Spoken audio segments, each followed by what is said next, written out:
तो उसी के साथ आपको श्रवण जन्य आनंद मिलने लगता है।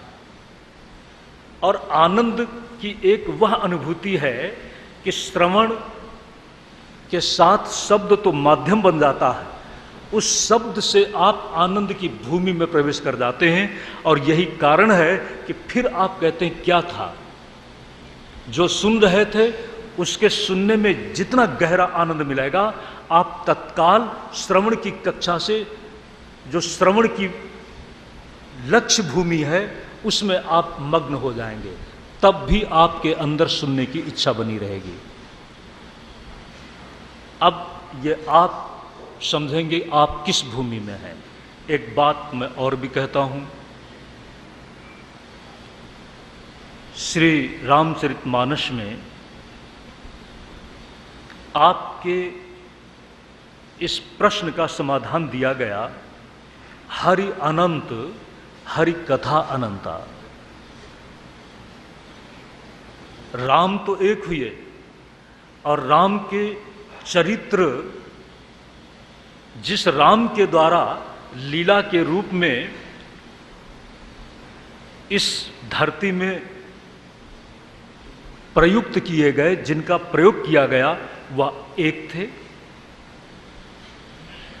लेकिन राम के चरित्र की इतनी विशेषता थी कि हर चरित्र को देखने वाला अपने अपने ढंग से, अपनी अपनी भूमि से अलग अलग ढंग से उसका वर्णन करता है। अलग अलग ढंग से वर्णन करने के कारण राम के चरित्र से जुड़ी हुई जो कथा है रामायण, वह रामायण शतकोटि अपारा। इसलिए श्रीमद्भागवत कथा आपने सुना है, लेकिन फिर सुनने की जरूरत है। इसका मतलब पढ़ने से आपको कभी कभी मुश्किल हो सकता है। अगर चश्मा लगता है तो आपको चश्मा लगाना पड़ेगा, और पढ़ते पढ़ते आप थक भी जाएंगे। पढ़ते पढ़ते आपको नींद भी आ सकती है। पढ़ते पढ़ते बैठे हुए आप पीठ दर्द करने लगी, मन होता है छोड़ दो। लेकिन ध्यान दो सज्जनों, सुनने वाले को सुविधा है या तुलनात्मक देखें, जो सुना रहा है सुविधा किसको ज्यादा है? सुनने वाले को तो कुछ करना नहीं है, और सुनने वाला बड़े आराम से अपने आप में पैर भी बदल सकता है। लेकिन ध्यान दें सज्जनों, मैं बात अधूरी बोल रहा हूं। अगर आपको किसी बात के सुनाने में रुचि हो जाती है, तो सुनाने वाला कौन होता है? वक्ता।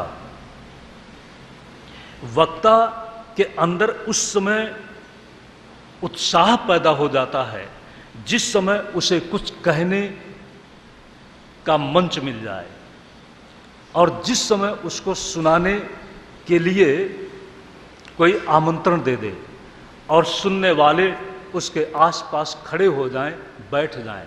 इसीलिए सज्जनों, राजनेता खूब सुनाता है। जो कथा करने वाला है, धर्म नेता, समाज नेता, उसको सुनाने में बहुत रस है। और आप लोगों में भी अगर किसी को थोड़ा सा किसी भी विषय में विशेष जानकारी हो जाती है, तो आप पाते हैं कि आप बोलते चले जाते हैं। फिर आप ये नहीं देखते कि सामने वाला सुनने को उत्सुक है या नहीं। अब आपकी बात को सुनने में वह रस ले रहा है कि नहीं। और अगर सामने वाले ने कह दिया, वाह क्या सरस बात है, फिर तो आप सुनाने में फिर तत्पर हो जाते हैं। ध्यान देना सज्जनों, सुनाने की भी अपनी एक खूबी है। इसीलिए सज्जनों, ज्यादातर ये देखा गया है, सुनने वाला तो कभी कभी अपने आसन में कुछ बदलाव कर लेता है, लेकिन सुनाने वाला इतना तन्मय हो जाता है कि वह स्थिर आसन हो जाता है। सुनने वाला कभी इधर उधर भी देख लेता है,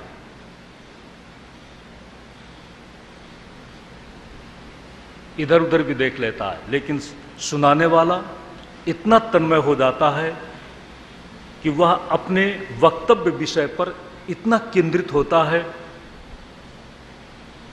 कि उसके पास अवकाश नहीं है कि वह इधर उधर देख सके, इधर उधर कुछ सोच सके। ध्यान देना सज्जनों, श्रीमद् भागवत जिस समय सुनने की चाह पैदा होती है, हमारे संसार का जितना भी ज्ञान है सुनने के साथ है। अगर बच्चा सुना नहीं होता तो भाषा का विकास नहीं होता। जब बच्चा बोलता है तो आप चाहते हैं कि बच्चा कुछ बोले। आप क्या चाहते हैं? आप जब बच्चे से कुछ सुनना चाहते हैं तो इसका मतलब है पहले बच्चे को आप सुनाते हैं।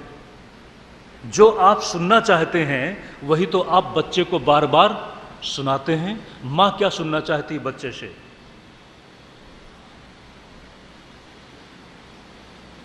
मां चाहती है कि बच्चा मां कह करके पुकारे। पिता शब्द बदल गए हैं, आधुनिक शब्द हैं।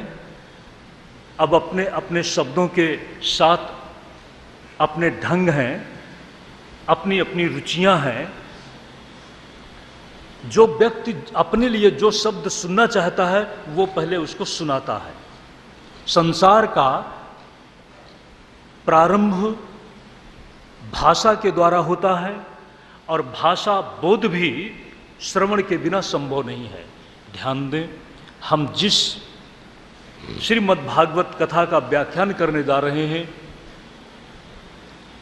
वहां पर हमारी संपूर्ण वाणी ही परम विश्राम पा जाती है। वहां पर हमारी आंख, वहां पर हमारे कान, वहां पर हमारी गति उस प्रगति की स्थिति में स्थापित कर देती है जहां पर अब कुछ न सुनने के लिए शेष है, न चलने की आवश्यकता है। श्रीमद् भागवत की कथा, चरित्र कथा, भक्ति की कथा, भक्त का सीधा संबंध भगवान के साथ है। लेकिन भक्त कहीं पर यात्रा नहीं करता,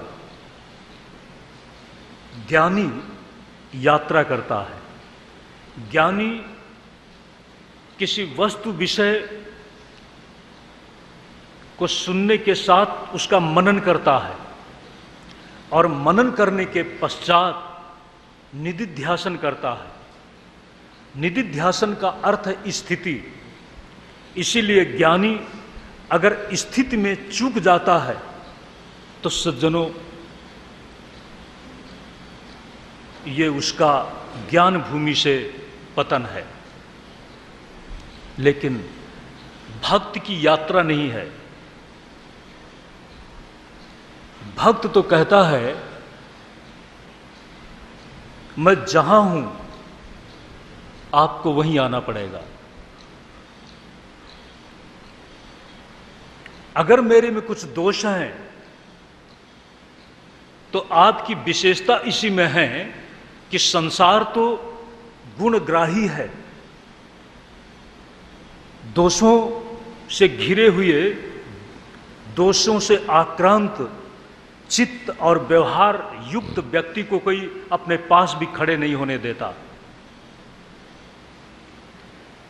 लेकिन अगर आप भी मेरे पास नहीं आएंगे, आप भी मेरे पास आने से बचने लगेंगे तो फिर सामान्य व्यक्ति में और आप में फर्क क्या हुआ? प्रभु मोरे अवगुण चित न धारो। ये भक्त की बोली है। ये भक्त की अपनी एक चुनौती भरी भगवान के प्रति सूचना है। ध्यान दें, सेठ वह नहीं है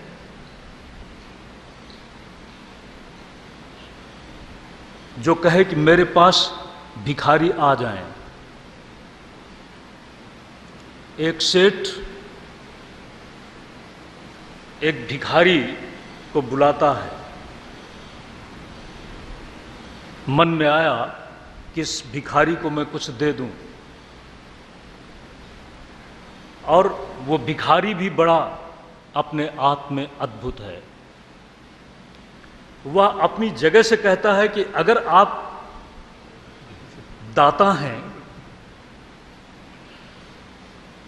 तो आप सही दाता हैं, तो आपको चल करके मेरे पास आना होगा और आप मुझे देंगे।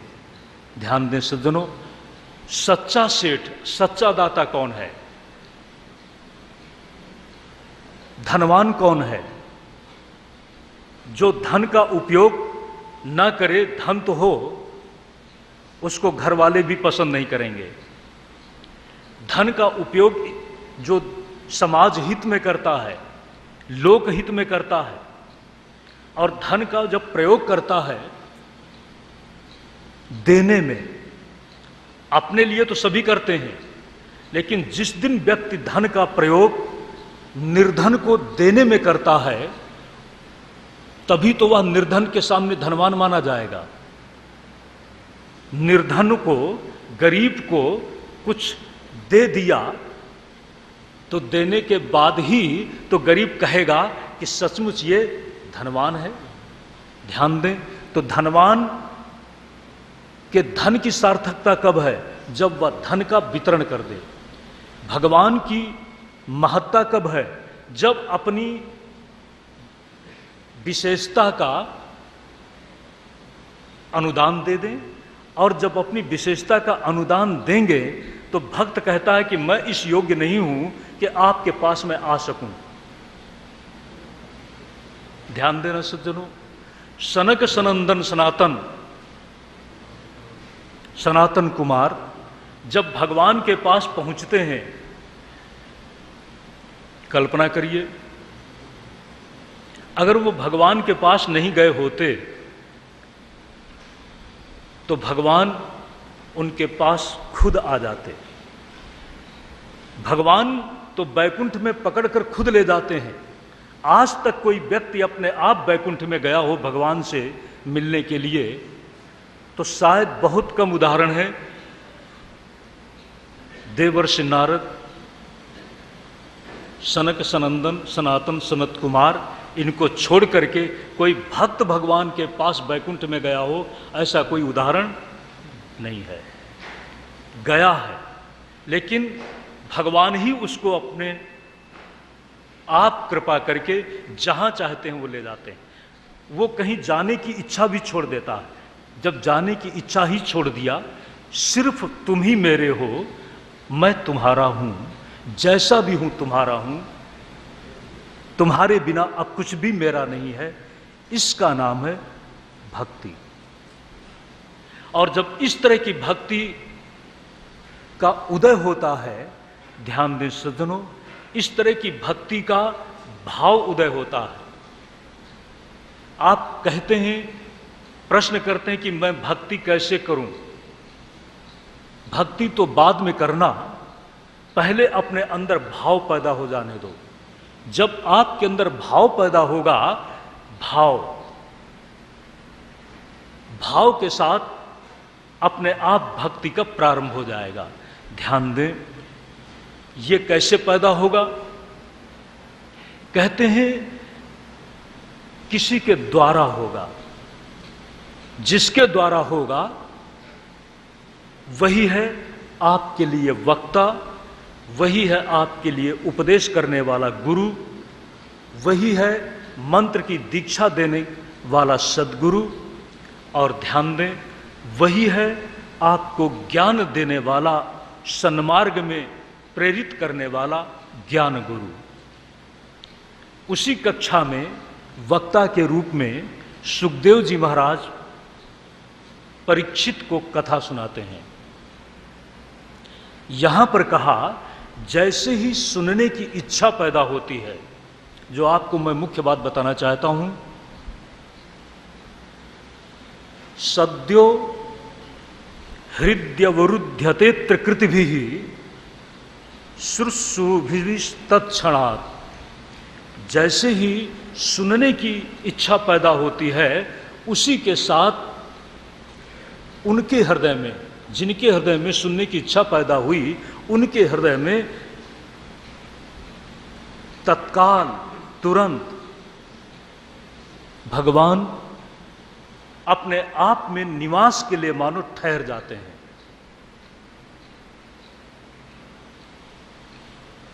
आप कहें ये कैसे? आपको किसी ने प्रेम से बुलाया तो प्रेम से जब आपको कोई बुलाता है या आपके बारे में प्रेम से कुछ कोई चर्चा करना चाहता है तो आपका मन वहां ठहर जाता है कि नहीं? ठहर जाता है। ध्यान दें सज्जनों, इस समय आप गंगा के इस परम पावन तट में हैं।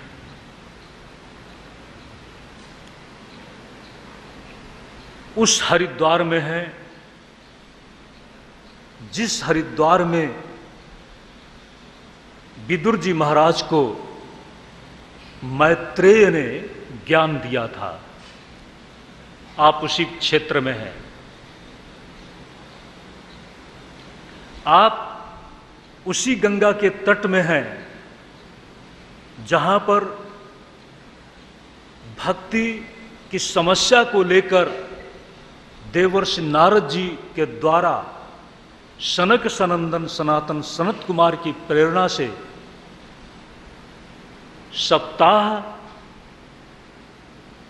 कथा सप्ताह श्रवण का आयोजन किया गया था। ये गंगा का ही पवित्र तट था। आप जब यहां पर आए तो मैं इतना ही कहना चाहता हूं,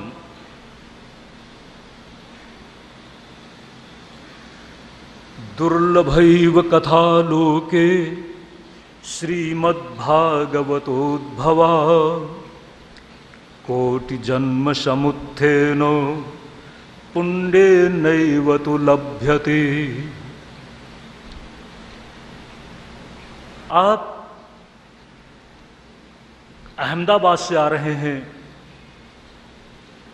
कोई राजस्थान से आ रहा है, कोई नेपाल से आ रहा है, कोई दिल्ली से आ रहा है,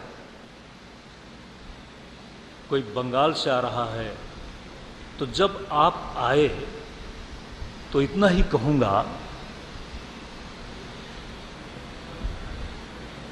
किसी के कहने से आए या अपने आप आए? अपने आप आए। आपके कहने से हो सकता है कोई आ गया हो। आप आए हैं, समन आए कि बेमन आए? मन के साथ आए ना। अगर आपका मन नहीं होता तो आप आते? आपके कहने से कोई आ गया, आपने कहा तो बहुतों से था, लेकिन जिसका मन था वो आपके साथ आ गया। ध्यान दें, भगवत पाद आचार्य शंकर ने कहा है, तीर्थ में तो आप जाएंगे ही, लेकिन सबसे पहला तीर्थ कौन है? तीर्थम परम किम स्वमनो विशुद्धम, अपना मन ही शुद्ध मन। आपने जब किसी मित्र को कहा कि श्रीमद् भागवत कथा का आयोजन हरिद्वार में होने जा रहा है, आप चलेंगे? उसने सुना तो जरूर, लेकिन कुछ उसकी मजबूरियां थीं और कुछ उसने बहाने ढूंढ लिए। किसी ने शादी का बहाना ढूंढ लिया, दुनियादारी का वो भी तकाजा है। लेकिन अगर कोई ये कहने लगा कि मेरे पास समय नहीं है, तो सज्जनों,